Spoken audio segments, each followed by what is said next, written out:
Hi, everybody. Thanks for coming to the webinar today. My name is Dr. Ryan Leiterman with Crystal Creek, and today we are going to talk about some tools that private landowners can use to grow bigger whitetails on their property. Before we get started, just a little bit about myself. I'm a large animal veterinarian, private landowner, whitetail hunter, and self-diagnosed science nerd. I get really excited about that kind of stuff, and when we can combine science and whitetail hunting, I am happy. So we're going to talk today about some tools that you guys can use on your property. So let's just jump right into it. Okay, so a scientific approach to growing big whitetail bucks. Here is a big whitetail buck that I think is the goal of a lot of private landowners. And if any of you out there like me, you know how fun it is and how much excitement you get out of whitetail hunting, but really for 12 months. It's the prep work ahead of time. It's the putting in the food plots. It's the running your trail cameras. It's the anticipation of the hunt. It's hanging stands. It's just spending time outside.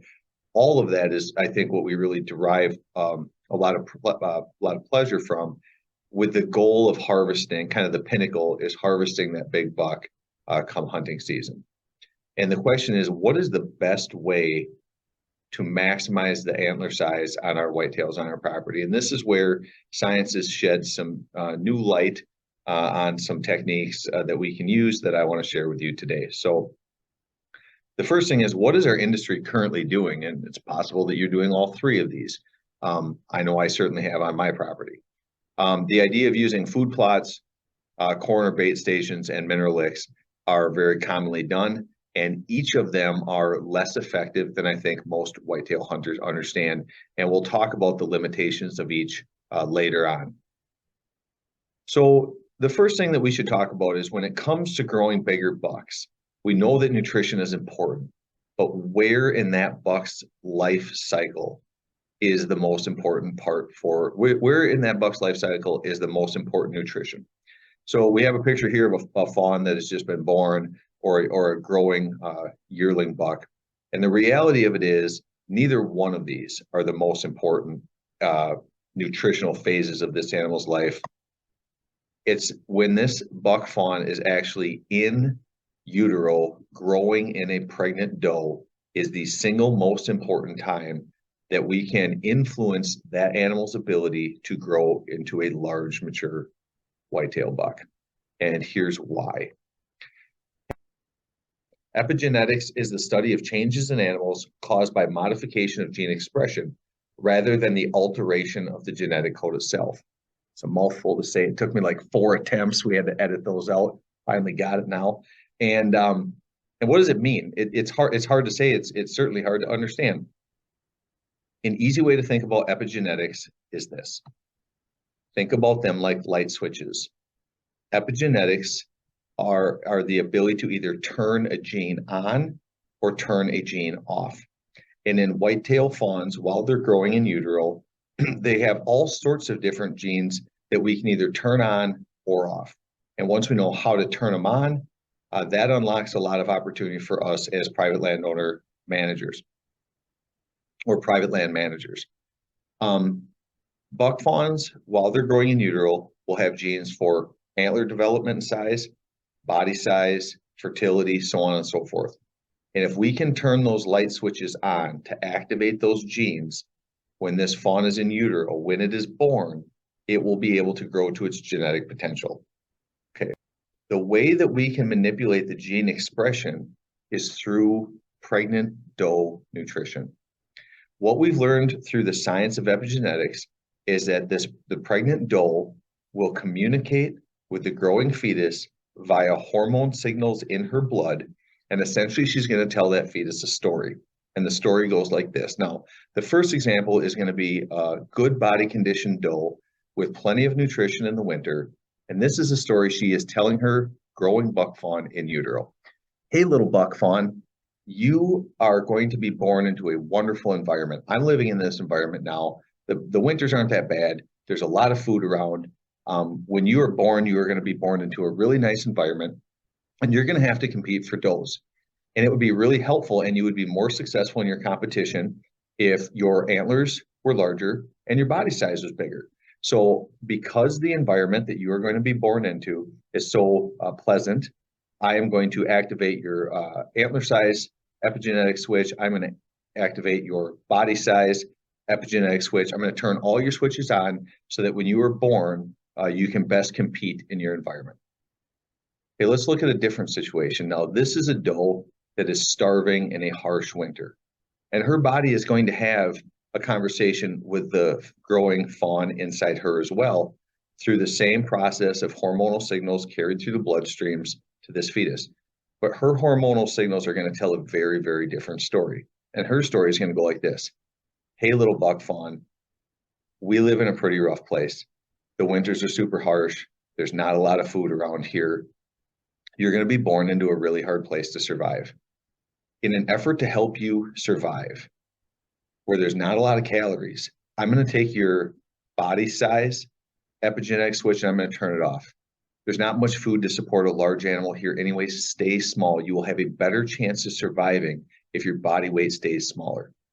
I'm going to take your antler growth epigenetic switch and I'm going to turn it off. Do not waste energy trying to grow big antlers. There's hardly any food out here anyways. You're not going to need it. You will have a better chance of surviving if you do not divert your energy into antler production.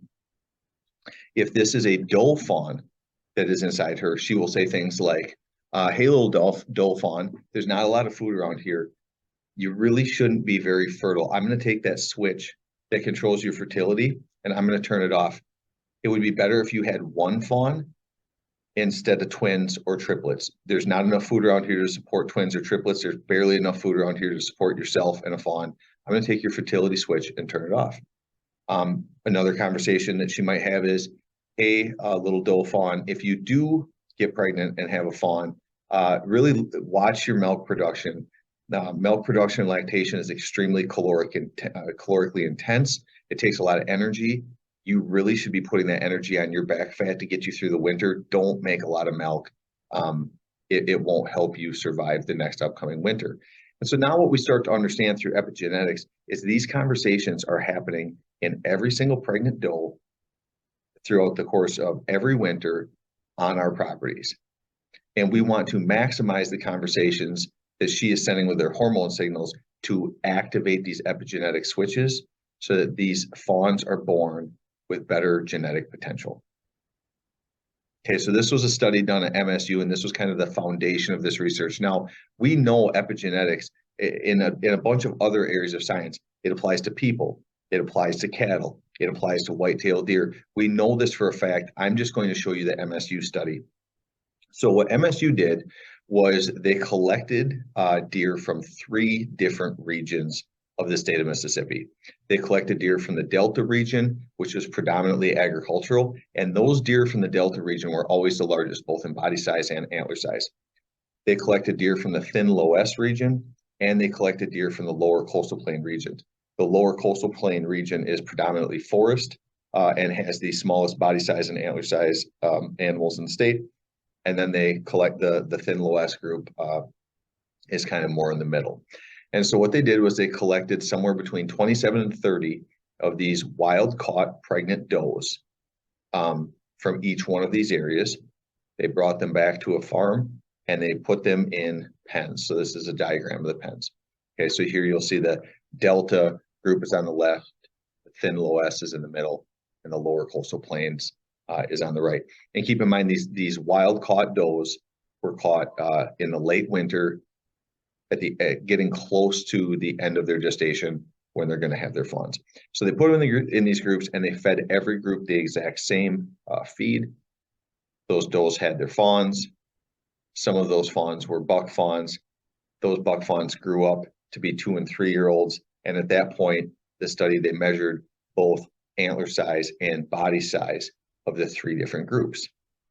And what they found was that for the first generation, the differences between the animals were kind of predictable. Okay, so the Delta region animals were a little heavier than their wild caught counterparts, but their antler size was no different. The thin low S and coastal plain animals were slightly heavier, and their antlers were a little bit bigger than their wild caught counterparts.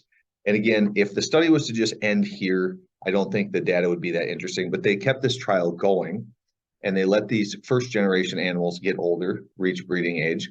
They let them breed, and the first generation offspring created second generation offspring.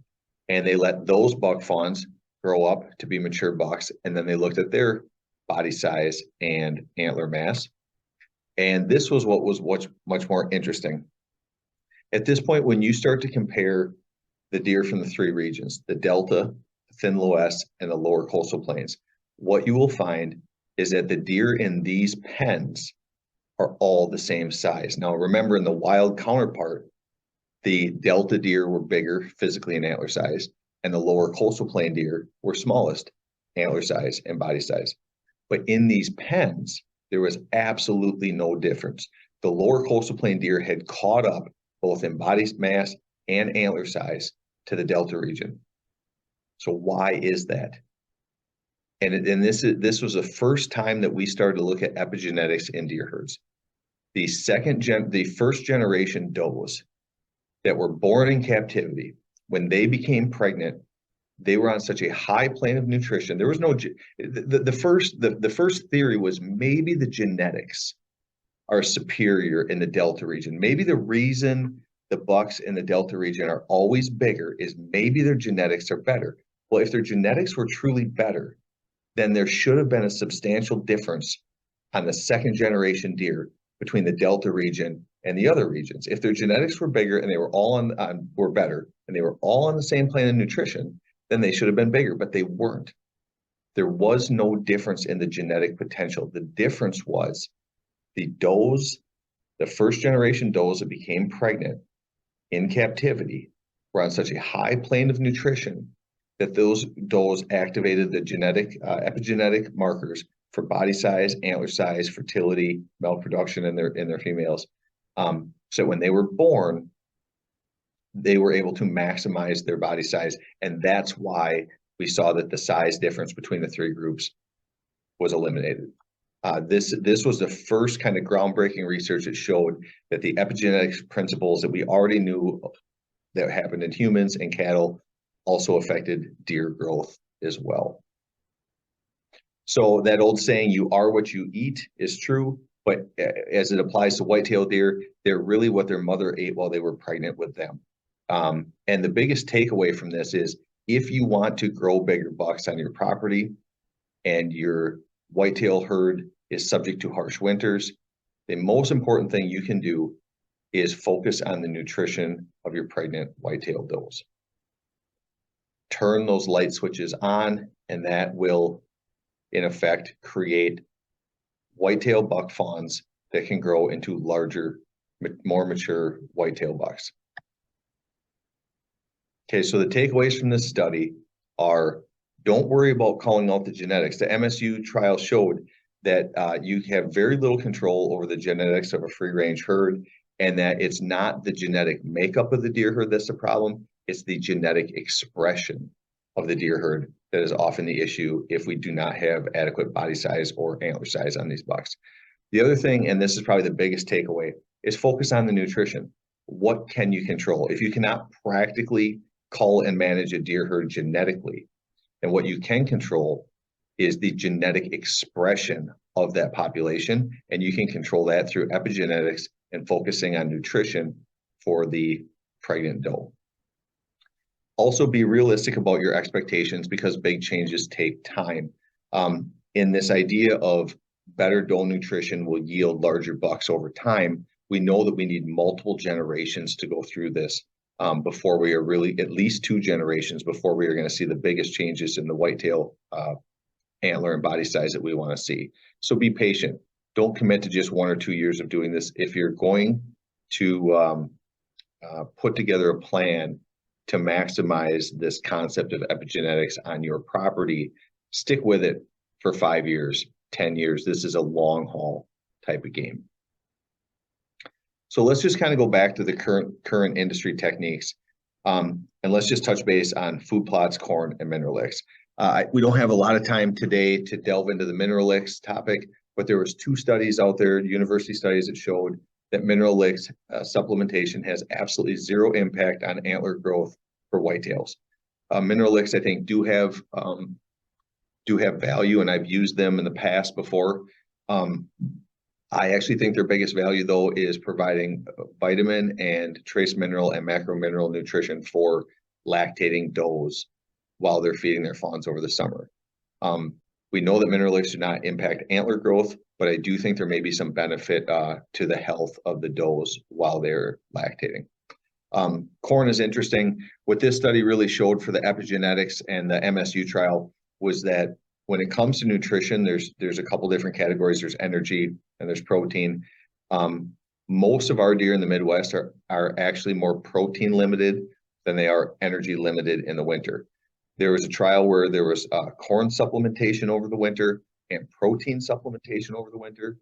And they found that corn supplementation did not activate the epigenetic switches and did not yield larger antler size in the animals in that trial, whereas protein supplementation did. So I know a lot of guys will use corn piles to bring animals in and maybe use them for like watching deer, hunting deer. But from an actual nutrition standpoint, corn is a good energy source, but it is a very poor protein source, and it is the protein supplementation that we know is important for the epigenetic switch activation in these does.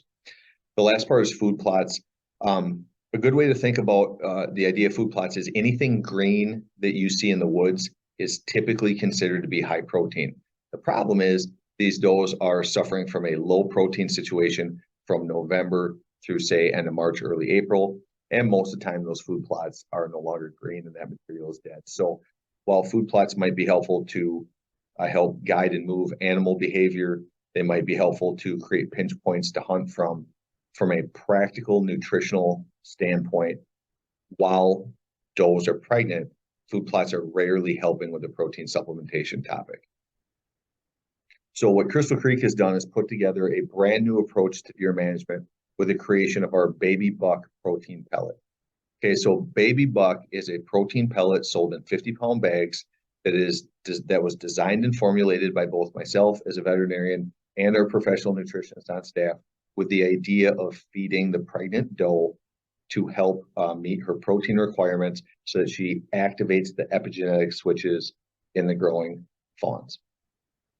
So just a little bit of background. Most does will eat 2 to 4% of their body weight in pounds of food every day.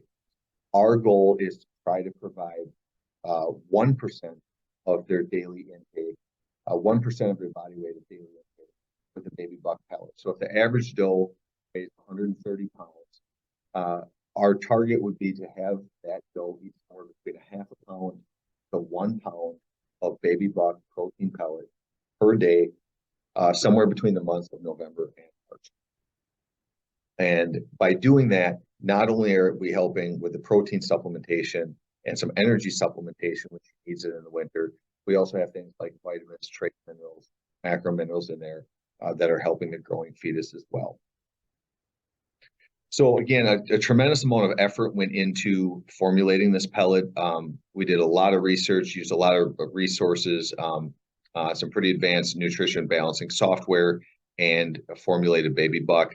I'm not going to get into the details of that, but I just wanted to show you some of the research that we used while formulating this pellet to make sure that we are meeting nutritional specs for these whitetails.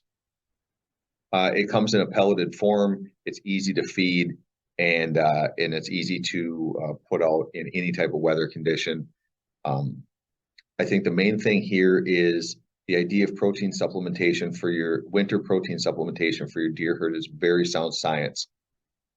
However, it's important that you're aware of local feeding regulations. Every state and county has different regulations when it comes to feeding deer. So just be aware that you know what the local restrictions are in your area prior to use. Thanks for coming to the webinar. If you have any questions, there'll be contact information, how you can get a hold of Crystal Creek, or if you wanted to buy baby buck pellets, where you can purchase them. But again, take home message here is if you're a private landowner with the goal of growing larger bucks on your property, the single most important thing that you can do is focus on the nutritional status of the pregnant does on your property over the winter. So with that, thanks for attending. If you have any questions, we look forward to hearing from you.